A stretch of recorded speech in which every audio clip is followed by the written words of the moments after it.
online exhibition, and I know that Francis Lister Hawkes is not a big part of the Bruce Museum history, but is there any feedback you can give about or information about why he had that house built and then sold it so quickly?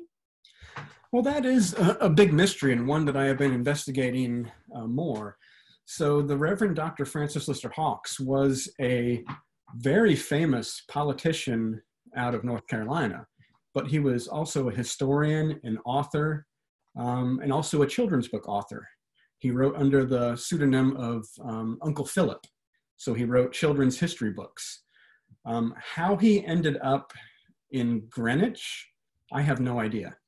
I just haven't found the documents. And that's the part of historical research that can be frustrating, is you want to go to one file cabinet and just look up the name and then all the information is there. And it's just not. So we do know through, historical references, newspapers and stuff, that he built the house. With our history, we've always said 1853. And that date always confused me a little bit, because when I was doing some of the research, the land wasn't sold to the Reverend Hawkes until 1853. So there's no way that he built this giant stone mansion in a year, because the property was sold in May of 1853. So there's no way that he could possibly build a house. So doing investigations, I ran into an obscure family genealogy book of the Todd family, which include Robert Bruce. And that was in 1866, it was published. And it said in there, just a quick blurb about him, that Robert Bruce lived in the old Hawk's Nest, which the house was named that, and said that he built it while it was under construction. So that was a big kind of aha moment. It's like, well, maybe the Reverend Hawkes never lived here. So recently we have a generous friend of the Bruce has enlisted the services of a professional architectural historian to kind of take that research further than I know how to do. He started talking about things like grand lists and things that I had no idea about. So with his research, he's since found that the house was not even started until 1867, possibly even 1866. There's some more records in Hartford that he needs to address. And I do know from an 1867 map that shows the Reverend Hawkes living in a house over by the Davis Tide Mill.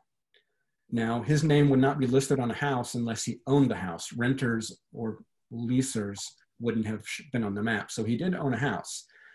Now, the property was purchased for the Reverend Hawkes by a consortium that was called the Friends of the Reverend Dr. Francis Lister Hawkes.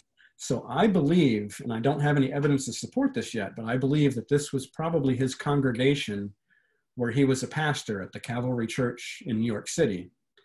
So they probably purchased the property for him to build his future retirement home. And that's just the best guess at this point. And I would not put that into writing, because until you have evidence, you cannot say for certain anything happened. So the fact that it's called the Hawk's Nest, that really stems back from some newspaper articles. It was always known in the community as the Hawk's Nest. So I think it may have been kind of a triple entendre, because it was always said that, well, it was the Reverend Hawkes, it was his house, it was called a nest. There were red-shouldered and broad-shouldered hawks that nested in the area, so that was a double entendre. But I think it might have also been the Hawkes' retirement nest. I think that might have been his retirement home.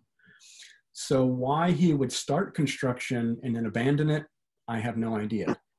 He was getting up in age at that point. In the 1850s, he was, as I said, the pastor at the Cavalry Church in New York City.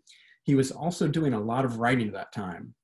So it could just be that, in his later years, the travel to Greenwich on the weekends as a weekend home may have gotten too much. Maybe he just decided to abandon living in Greenwich. He doesn't show up in any census. Of course, the census was only done every 10 years. So I have no evidence that he lived for any prolonged period, which is why I think that he probably just came up like most people did from New York and as a weekend home. He is buried in Greenwich in Christ Church Cemetery. So that is an interesting bit. So there's a lot more investigation into the Reverend Hawkes that I need to do, but also with the historical research, as I said, there are so many rabbit holes that you can go down. You really have to pick and choose how deep into the research you want to go. And especially now that the Reverend Hawks probably never lived in the house, that he sold it while it was under construction, that kind of lessens his prominence and importance in our history. So, you know, how far do I want to go into that? Personally, I would like to know everything, but, you know, time and budget constraints, you can't investigate every little piece of part of the history. Yeah, that's great. That makes a lot of sense. Kirsten has asked, how long did it take you to find all of those images? Really probably about 6 years, because I've just been uncovering the images. Some of them, like the colored pencil drawing of the building with the porte cochere removed, that is an item that we found in the collections in a stack of documents. The Paul House blueprints are not in a sessioned collection in the museum. They were just on a shelf in the collections. So just piecing it through different things. Sometimes I find a sketch in an old file from an old employee that just got pushed back to another filing cabinet. So that's the fun part of the research. Sometimes you just stumble across something. The colored pencil, the Whitman Bailey sketch, or not the Whitman Bailey, the Alfred Blodgett sketch of the museum, just that beautiful colored pencil image of the museum, that was again found in a collection of other artwork in the collection. It was in a session piece, but it probably had not been seen for a number of years. So, you know, just poking around every little nook and cranny of the museum. I'm the kind of person who opens up every closet, every old filing cabinet you see in a hallway, because you never know what kind of treasures might be lurking in them. And Suzanne, did you want to ask your question? I think it was really like a follow-up to that too.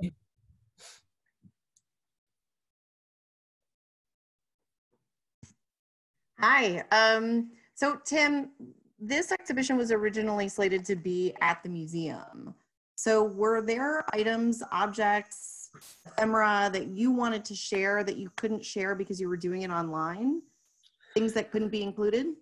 Right. No, fortunately, this exhibition was all what we at the museum tend to call flat and fast. You know, things that are, you know, images on paper, canvas, things that hang on a wall, which is primarily what we do in the lecture hall, because it is a multi-use space. So we don't tend to put object material in there. So luckily, everything that was going to be on the wall of this exhibition is available to you on the website, which I was fortunate to be able to do. And Mark, did you want to ask your question? I think that's a great one about the proposed expansion some years ago that was never built. Yeah, sure. There is a terrific, looks like a sketch of the entire museum from the top down, looking from above, which has an expansion plan in it that looks very similar to what's being done now, just somewhat rotated. We talked about that online after I saw the exhibit. Right. So that was the plans that were drawn up from Paul Howe's original ideas in 1947. And I think that was a grand plan of his. You know, everybody always has the big picture of what they want to do. And that was a grand plan. That was a huge addition, probably close to size and scale of what we're doing now. And that's something that we have zero information on other than those architectural sketches. There's no documentation about that, no documentation about what proposed cost or timeline. I know Paul House had been talking since the late 30s that the museum was outgrowing the old building and needed to expand for the collections and programs and exhibitions. So when the 1958 expansion came in with this, what I call the stucco box, it's a drastic departure from those plans. And I think that was just the scope of the plans were way too expensive in what the town wanted to invest. Because the town built the 1958 expansion with funds that were given to the town from the state, from the parkland and the caretaker's cottage of the museum that were taken for the I-95 or the Connecticut Thruway project. So they were given a small amount for that. And I think that expansion, you know, I hate to throw out a number, but just trying to think back into the files, I think the 1958 expansion was done for under $20,000. So if you look at the plans from 1947, that was certainly magnitudes more than that, you know, a stone-faced building and that. And then where it was situated, it was an interesting spot too, because of course in 1947, there was only a little talk probably of the thruway. So Paul Howes probably had no idea that his proposed expansion idea would be facing a gigantic interstate highway, which would have been horrible with that design.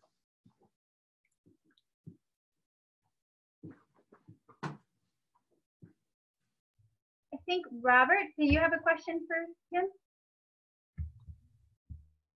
Tim?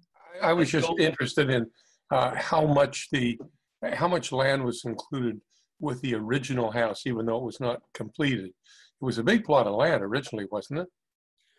Right. So the original plot of land before the house was built, which was sold to Francis Lister Hawkes, was about 8 acres. And it included land that was in what is now the Island Beach parking lot. Yeah. And the Meads family who sold the property actually wanted the rights to continue to harvest the sedge, probably for thatch roofs and things like that. Yeah. So when Robert Bruce bought it, he bought that approximately 8 acres. Now he added much more land. So when he died in 1908, he deeded his entire property, which was approximately 100 acres of land. So that includes the current Bruce Park and property that was now incorporated into 95 that was lost. Another question about the cost. I had asked what the original cost of that property was, but I'm more interested actually in what kind of reimbursement did the city get, and ultimately I guess the Bruce, but how much compensation was given when they built the I-95 through there? That I don't know. The files that we have do not have a number figure for the town's compensation. We only have the figure for what it cost to build the building. Now, what percentage of that? I highly doubt that the town used 100% of the compensation for the Bruce Museum, because they did have to do some improvements to Bruce Park as well to mitigate the fact that there's now a highway going through. But there was a lot of land expropriated as part of that, right? Do you have any idea relative to the Bruce acreage and the original acreage, how much acreage was expropriated for the highway? I don't, and it's very hard to tell. I'm sure there might be some documentation in town records, but with, especially going back to like the Francis Lister Hawkes and the Robert Bruce land sale, property boundaries were not given with GPS coordinates back then. It was like, you know, on the south bordered by, you know, Thomas Mead's property and this farm. So it's very hard to figure out where property lines were. I'm sure that information does exist somewhere in town records. But going back to that original land sale of when the Hawks, when the land was purchased for the Hawks, that land was purchased for roughly $2,700 for those. Cheaper the price, good. Now, when Robert Bruce bought it, it did bump up to somewhere around $4,300, $4,500. So that did, you know, take into account some type of structure that was there. And when I saw those two different prices, that made me think that maybe the house wasn't built because only another $2,000 for a giant stone mansion just didn't make sense. So, you know, at this point, we don't know how much of the building was built. Was it just a foundation? You know, was it just a shell? We don't know at this point. I hope we can find out at some point. I would love to find out who the architect was, who the builder was. But, you know, going back that far, that kind of information may just not be available anymore. Thank you for your response to my question. Oh, you're welcome.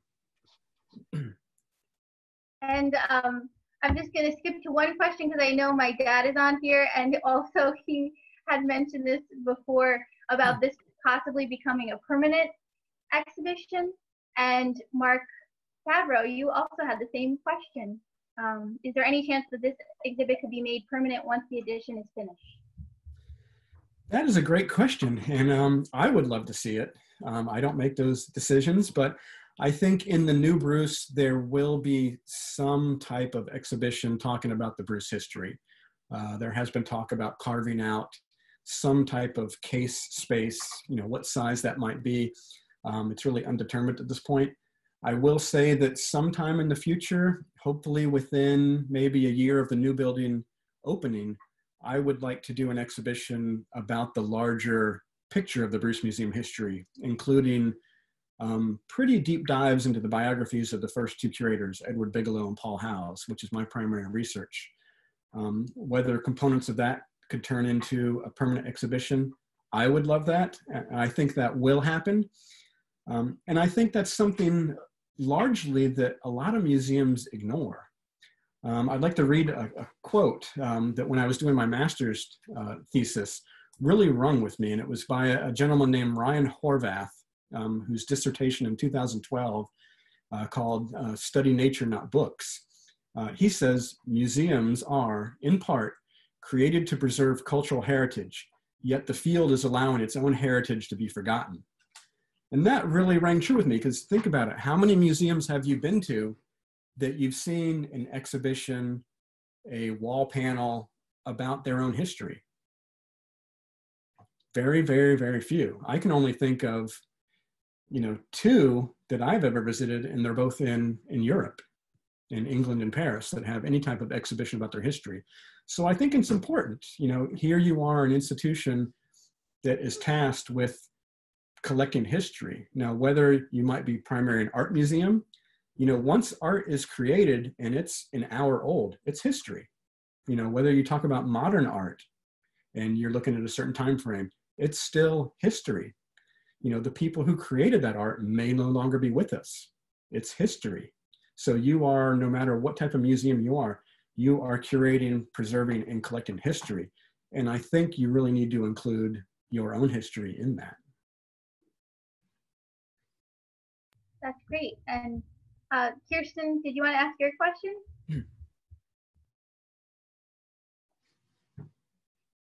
So my question was about the legend of the giant clamshell and whether or not Robert Bruce left anything in the building. I know you get that question a lot. Yeah. By the way, hello, Kirsten. It's good to see you.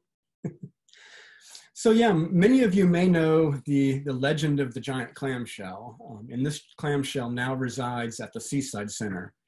It is a clamshell of a Pacific species that can get up to about 30 inches or so, maybe more, in width.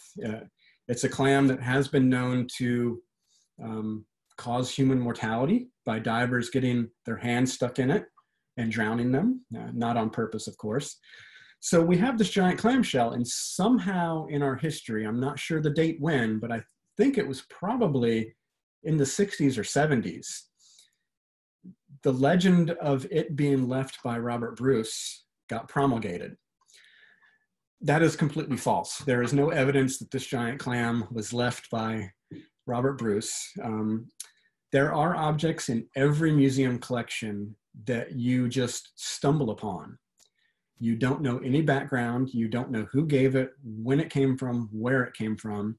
We assign those objects found in collections numbers. It's a number that's the bane of my existence, because how can you have a 36-inch, 30-inch shell that you don't know where it came from? But we do know that it didn't come from Robert Bruce, because going back to newspaper articles from the 1930s, going back to oral histories for Paul Howes, the only thing that was left in the building by Robert Bruce were 3 family portraits. One portrait of himself, one of his wife, Sarah, and one of his daughter, Emily. So the clamshell did not come from Robert Bruce. Where it came from, I hope in my tenure of being at the museum, however long that is, I hope to someday uncover that mystery and give it a proper number. But at this point, we just don't know.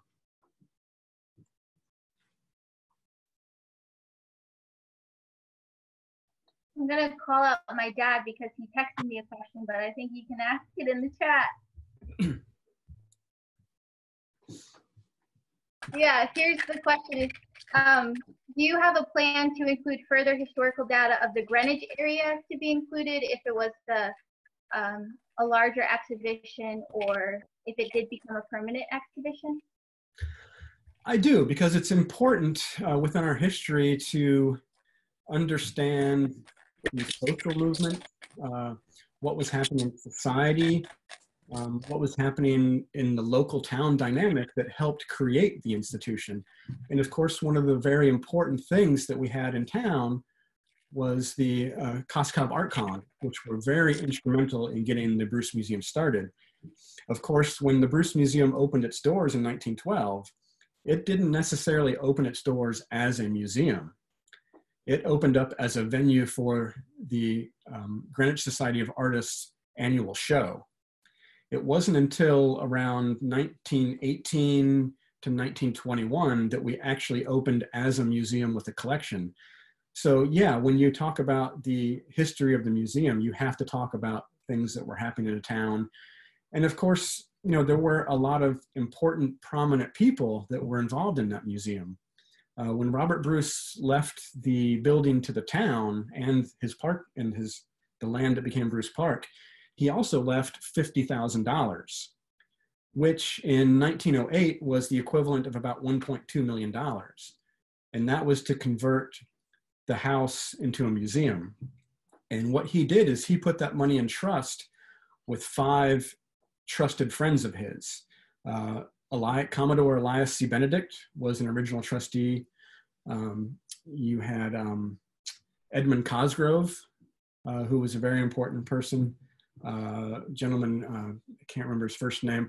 Unfortunately, with so much research that I've done, and my brain only allows me to keep and retain certain information. So I've gotten so much information research, I don't always remember the details, especially if I don't use them over and over. But I want to say William Converse, who became a U.S. attorney. He was one of the original trustees. So they basically were the ones writing the checks for the money to go out to put electricity in the building, to convert what was then the kitchen area into the Greenwich Society of Artists gallery space. And that was done by an architect named William Tubby, who has done a great number of buildings in the Brooklyn area. He was actually the secretary of the Greenwich Society of Artists. So when you talk about the Bruce Museum history, all of these people have to come into play. Now, how much and how extensive these people's story get to be in an exhibition, I'm not sure, because there's only so much space on an information text panel, so many photographs you can put in. But I will throw this out there, and I keep telling people I'm going to do it because, for one, it will make me look like an idiot if I don't do it someday. But I am planning on penning the biographies of Edward Bigelow and Paul Howes. I've thought about doing this in different formats. And my latest realm of thinking is to basically do a companion book that would go along with an exhibition that could take deeper dives into some of these people that you really can't do in an exhibition. Because if you throw too much information in an exhibition, you get what's called visitor fatigue. It's just too much information. But to have a companion book to go along with it that you could get more information is an ultimate goal of mine.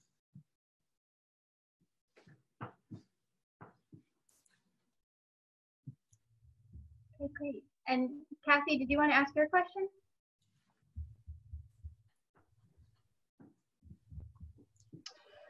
Yeah, I was curious in all of your research that you've been doing, if you've discovered any Robert Bruce relatives that are still alive or even might be in the area. I did do that a few years ago, probably 3 or 4 years ago now. But I think I may have gotten it wrong because you try to follow last names and married people, and you look at obituaries and all sorts of information online. And sometimes, you know, you can have pretty good evidence on this side and you know what happened on this side, but you can't always connect them in the middle. We do have a couple of files that past board members have put together on the Bruce family. that I haven't really looking at extensively. All of his children did precede him in death.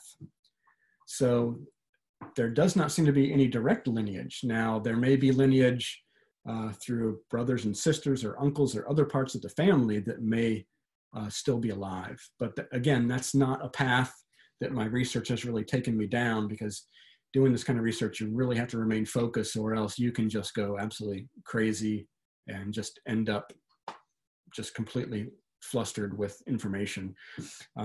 I will say with this research, just to put it into some context, when I started at the museum, the history kind of archive was in 3 archival boxes that are about 4 inches wide and about 12 inches tall, that hold basically kind of an 8.5 by 11 thing. That was our official archive. I have now grown that to about 38 of those boxes. Now, that's not necessarily all new stuff that I found. That's just material that I found scattered throughout the museum and in different files, and tried to congregate in one area to where it can make sense and to be searchable. And also with that research, I have about 10.5 gigabytes worth of digital files. So you can see how, researching the Bruce Museum history can just go in, it's like a spider web, and you have to really focus on which of those strands that you want to follow.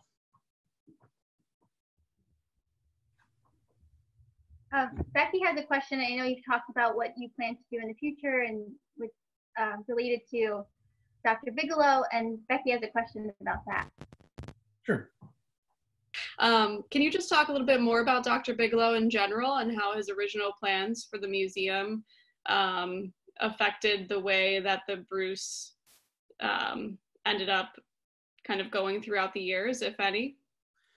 Right. So, kind of going back to the beginning, 1912, the building started out as being a venue for the Greenwich Society of Artists. So it was de facto an art museum. That same year, the town of Greenwich had put out kind of a call to arms in the newspaper, basically saying that we have this building, we don't have anything to put in it, we don't know anything about creating a museum, please give us stuff and give us ideas. And of course, 1912 was 4 years after Robert Bruce's death. So the town sat on the house for 4 years. They just didn't know what to do with it. So around the time the Greenwich Society of Artists were showing, Edward Bigelow, who was a local naturalist in Stanford, answered and said, well, I have some ideas, for the natural history part, because of course, Robert Bruce gave the house to the town to be used as a museum of natural history, historical, and art. So we had this tripartite of genres that he wanted included in this museum. So it wasn't supposed to be just an art museum. It just so happened that the first person who really showed an interest in developing a museum happened to be a naturalist. So Edward Bigelow, again, was a naturalist in Stanford. He had a nature study camp called Arcadia, and that was in Old Greenwich, and it consisted of an area of about 3 acres adjacent to the Greenwich train station. And that was headquarters of a national organization called the Agassiz Association, which is something that he took over being president of in 1908. That was an organization that was started in 1875 by a librarian called Harlan Ballard in Massachusetts. And he did that in honor of the great naturalist Louis Agassiz, who, it's a completely different time, and it's a fascinating period of time for me. This Louis Agassiz was, you can't even call him a rock star of his day, because he was beyond rock star. He was the premier scientist, one of the premier scientists in the world and the premier scientist in the United States. He is the one who really made scientific investigations popular in this country. When he would visit a town, a parade would be thrown for him, and people would be throwing flowers and bouquets at him. So it's something that would never happen today. I mean, Neil deGrasse Tyson is a famous, scientist, but I don't think anybody's throwing bouquets of flowers on the streets when he walks by. They did for Louis Agassiz. So this was named in honor of him. And it was basically an organization to promote nature study. And Louis Agassiz's dictum, when you kind of consolidate it from what he actually said, was basically study nature, not books. Books were good to learn from, but you need to study from the actual objects. So this organization promoted kids especially. It was basically a children's organization to begin with, to go out and collect objects, collect pine cones and skulls and plants and bring them home and investigate them and learn about them. So this was a national organization it was a loose organization. There was a parent organization, but it was made up of chapters throughout the country, and it even spilled over into different continents. There were chapters in South Africa, Japan, Chile, England, even one in Iran I've discovered. And basically these chapters, which eventually numbered over 1,200 chapters and about 20,000 members worldwide, mostly in this country. And they would report to the parent organization of what they were doing. And this organization absolutely fascinates me because I think, not to demean, the children of today, but I think it was on a different level.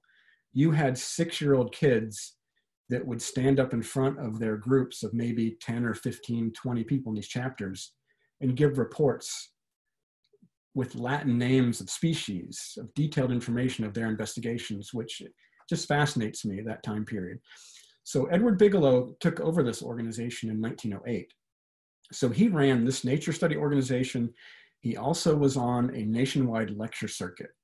So you see him mentioned in newspaper articles in Berkeley, California, and the headline reads, Dr. Bigelow to give lecture, because people in California knew who Dr. Bigelow was. You didn't have to say Dr. Bigelow of Stamford, Connecticut. They knew who he was in California. So he was a very famous naturalist at his time, but at the same time, he was kind of a shadow figure. In the overall nature study movement that ran from about 1875 to about 1915, 1920, he was a prominent member, but he wasn't prominent as in one of the people in the forefront of that movement. He was kind of quietly in his shadows doing his thing, promoting nature study. And this Arcadia Nature Camp ran from 1911 until his death in 1935. So Arcadia Road in Old Greenwich, which is right there by the train station, is named after that nature study camp. The only thing that remains of the 18 buildings that were on that property is his house. And every time I go to work on the train, I look at that house every morning, and I know one day it's going to be torn down, and one day people on the train are going to see a grown man cry, and it's not going to be pretty. So he was a naturalist par excellence, at the top of his game. So when he came to the trustees and said, hey, I have some ideas, they said, okay, run with your ideas, report back to us. So what he would do is he would visit other museums when he was doing his lecture circuit. So he visited museums in Chicago, in Massachusetts, the Smithsonian in New York, and came back to the trustees in 1916 and said, here's my grand plan, which basically those plans were put up in an article in the newspapers. The trustees liked his ideas, and they told him to run with them and basically opened up the funds for him to use. So they really didn't get started until about 1918, when Edward Bigelow hired a young man of the age of 26, Paul Howes, that he had known since Paul was probably going back to like 12 years old. We have evidence that they knew each other. Paul Howes was in California doing some natural history investigations, and somebody forwarded him the job advertisement, and he answered the call, and Bigelow hired him. So basically, Bigelow was the administrator of the museum. Before Paul Howes started, Bigelow had contracted with the Library Bureau for large modern glass cases. So glass cases, metal framed oak and glass shelves, beautiful state-of-the-art expensive casework. And basically he turned the museum over to Paul Howes and said, okay, it's your job to fill it. So he gave Paul Howes an empty museum to fill. Now, Bigelow was still running his nature study organization, so he would only come to the museum maybe once every 2 weeks, maybe once a month, to sign check and sign orders. So Paul Howes really was the one who built the museum. And when I say he built the museum, He would go out and collect the specimens. He would shoot specimens. He would taxidermy them. He would paint the backgrounds, build and construct artificial leaves for the dioramas. He would build the casework for the diorama. And he did that throughout 47 years of his career. So it was really a tag team effort. You know, Bigelow got it started, but then he was pretty much hands off as an administrator, and Paul Howes took the ball and ran with it. That's it in a nutshell. So that's great. It's really interesting. And clearly there's a lot more to talk about there. We have another question. Do you know anything about the stone exterior of the original building?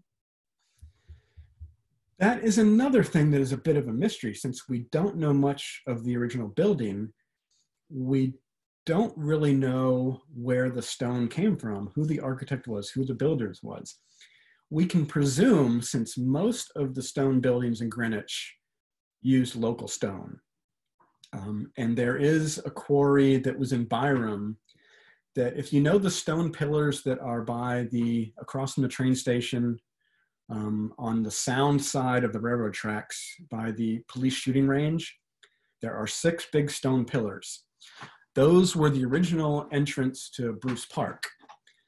Robert Bruce put those in because they came from a quarry that, if I remember, and don't hold me to this date, because like I said, there's so many dates and figures in my head, that quarry didn't open up until about 1903.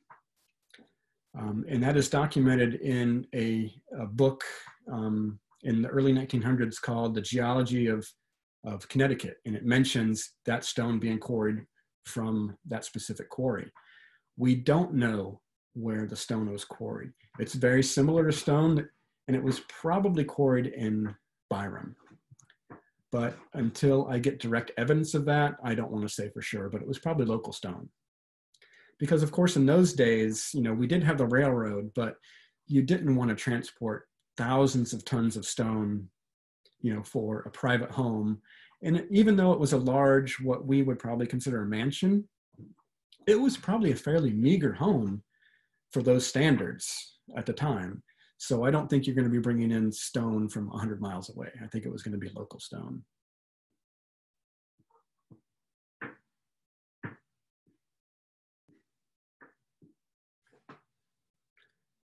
So I see we have a question from Kirsten. Thanks. And yeah. Yeah. So how long did Howes work at the group? Yeah, so Paul Howes worked at the museum from 1918, and he retired in 1967. So almost 48 years. And when I say he built the museum, he really did build it. And a lot of the town did not give, because of course the museum was town owned. The building and land is town owned. And it was a town department until the 1980s. They did not give the museum a lot of money in those days. Sometimes the budget was only a little over $5,000 a year. And that was to pay Paul Howes' salary, Bigelow's salary, you know, a stenographer, a clerk, which was Bigelow's daughter, Nellie. So Paul Howes, in the wintertime, when the town would not give them money for coal to heat the museum, they would close the museum in the winter, and Paul Howes would go to warmer areas for research. So he would travel to places like British Guiana and Arizona and Florida, and he would make collections for the museum. So he would go out and do en plein air paintings, study paintings for dioramas later. So every diorama that was in the building was based on a place that Paul Howes had visited and sketched. So, you know, it's interesting in that fact that, yeah, he was here for 47 years. So he's been our longest running employee so far. The next closest employee is our current director of exhibitions, Anne von Stupnagel, who's been here for almost 40 years. And I always tease her if she's going to break Howes' record or not. She just kind of laughs. That's awesome. Another question from Suzanne: if the Bruce were open and we could walk in right now, what could we notice, if anything, from the original mansion? And I know there were other questions ahead of time kind of talking about that, the stucco addition that nobody really liked. So this is a great question to think about right now. Yeah, so if you walked into the museum any given day, the only real aspects of the old museum you would see would be the exterior tower that you can see that faces the Island Beach parking lot. Most everything else was covered up in the 1993 expansion. What part of the original building was covered up in the 1958 expansion? I don't think much was, because that was really an addition. So if you see the postcard that's on the House on the Hill exhibition website, you'll see this beautiful postcard of the Bruce residence that shows this lovely covered walk-around porch that used to face the Sound. That was there until the 1950s, 58 expansion. They used to use it for storage. And we also have letters from Paul Howes to the police chief asking if they could please increase their patrols, because there were lots of rummies that used to sit in a horse-drawn carriage. And rummies, of course, he used the term to call bums. And he said there were lots of rummies out there smoking, and someday they're going to set the museum on fire. So the covered porch was still there in the 1950s. So that was incorporated into that expansion. So I believe the original stone walls, were probably still visible to some degree on the inside. Of course, most of them were covered with plaster, but there was probably beautiful tall ceilings, crown molding. There were fireplaces inside the building. Between what was recently our mineral gallery and the diorama were two fireplaces, because the current diorama was actually the parlor of the house that opened up onto that wraparound porch. So there were lots of things that were hidden in the museum that we really don't know about, because there are not a lot of photos of the inside of the building, up until really the 1970s, which is unfortunate. So if you went in there today, you would see literally no evidence of the building, but you will see evidence of what's behind. So if you can remember walking from the science gallery into the diorama, there was a wall that you walk a little corridor that's probably about 2.5, 3 feet deep. That walkway is not there just to be dramatic and visual. That's because that wall hides the 24-inch thick stone walls. Because when they did the 93 expansion, it was cheaper to work around those walls, because they are stone support walls, than to tear them down and to reinforce it with something else. So right now, if you were able to walk into the construction zone of our science gallery, you would probably see some of those original stone walls that have been exposed while they're doing some construction work. One thing of note is, if you notice the large column that's in front of the admissions desk, and it seems like a very strange place for a column. And that's because behind that wall is a 24-inch thick brick support of the old building, that obviously it was probably more economical and structurally sound to leave it be and to cover it with that column than to take it out. So the old museum is hidden in there. Cool to know. Morna, did you have a question you were waiting to ask? Morna? Okay, maybe not. Anybody else have a question that you weren't able to ask? Oh, Mark, about ongoing right now with the interior work, ongoing, or has that been stopped? So, and if you can get in, take some pics. I don't know, Tim, do you want to answer that question? Well, there is interior work ongoing right now. So starting about, when was it, February 3rd, we started dismantling the permanent science gallery. And we did that in about 3 weeks. So we removed every specimen, every object in that gallery to pack up to move off site.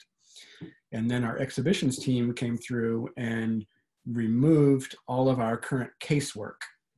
So basically we opened up the entire space. The construction company, Turner, is in there right now, basically ripping into the exterior walls to put in vapor barriers and insulation to basically bring us up to a state-of-the-art temperature and humidity control, because without having that nice building envelope, it's hard to keep our building at a temperature of 70 degrees and 50% humidity, which is museum standard to keep our objects in their top conservation condition. So they're in there right now. They will be done, I think, somewhere around August. And then once the museum staff are able to get back into the building, which, you know, still with the pandemic and the stay-at-home orders is kind of up in the air at this point. Once we get in, then we will start installing the permanent science gallery. There will be some construction photos and de-installation photos put up. Our curator of science, Dr. Daniel Sepka, is in the process right now of creating a satellite website to talk about the new science gallery, about what's to come, and then the process of designing and constructing that space. So look forward to seeing that come soon. Okay, well, we have a few more minutes if anyone wanted to type a question in there. I just wanted to thank you so much for participating too, and thank Tim for answering all of these questions. I hope that, I know it's been hard to be away from the Bruce. So many of you come to a lot of our programs and I miss seeing you there, but this has been really nice to see some of your faces and give a little cheers to you. And if you have any other questions, you can, cheers. You can always, thanks guys. Yeah. You can always feel free to, staff is still working. So if you ever have any other questions about exhibitions or what we're doing, and hopefully we can have more programs like this where we can kind of be face-to-face and touch base with you, because I think that's really important right now. And as membership manager, I'm so thankful for your membership support. It really means so much, and it means even more now. Oh, nice, Suzanne, museum wine. Very Hi, Laura. Nice. Laura, it's Janet. Oh. Can you hear me? A question? No, well, it's a toast to Tim without any. Anyway. I just wanted to say it's such a nostalgic, wonderful exhibition. I live on Steamboat Road, and just to see the old pictures and beautifully put together, and I hope it becomes something, a little permanent space in the museum for future visitors. And I thought it was just great. Thank you. Well, thank you so much for that. That means a lot to me, because I have put in, you know, this is now, I've been putting together a personal website of mine because I've wanted to do that for years. And I've entitled it The Accidental Historian, because I think I mentioned in the beginning, I'm a turtle biologist by trade. I liked history, but this organization, this institution, the people involved in its history have just resonated with me somehow. And, you know, even though I have been a conservation biologist for really over 29 years, everything that I've researched, written about turtles, I know has not changed their conservation outlook probably one bit. So for me, my legacy is now going to be the legacy to preserve the memory of Edward Bigelow, Paul Howes, and the history of this organization. That's my life goal now.